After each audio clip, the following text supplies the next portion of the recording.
Meski kebijakan ganjil genap dianggap berhasil menurunkan tingkat mobilitas masyarakat saat weekend, namun berdampak besar terhadap sejumlah objek wisata.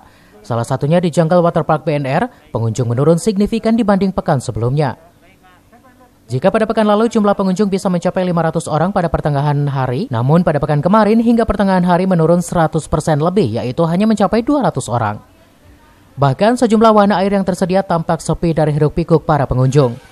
Kondisi ini diketahui langsung Wali Kota Bogor Bima Arya Sugiarto yang melakukan monitoring dan pantauan dampak pelaksanaan hari pertama pemberlakuan kebijakan ganjil genap di lokasi, serta sejumlah titik pusat-pusat keramaian.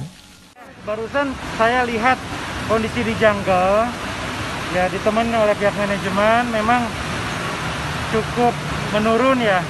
Biasanya hari Sabtu berapa? Kurang lebih di angka di luar COVID Pak, 2000. Ya. Di luar COVID 2000, ya. Pas COVID? Pas COVID ini kita sampai dengan jam 2 kurang lebih hanya 233 orang. 200. Minggu lalu? Minggu lalu di angka 500. Ya, jadi drop mungkin hanya sekitar 40% ya? Betul Bapak. Ya memang tidak mudah. Saya tadi sampaikan juga sabar, mudah-mudahan cepat berlalu. Ya. Nanti kita evaluasi terus kebijakannya, tapi terima kasih atas kerjasamanya. Ya.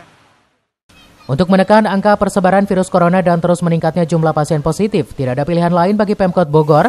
Namun begitu pihaknya akan terus mengevaluasi kebijakan-kebijakan yang dikeluarkannya demi kepentingan masyarakat luas.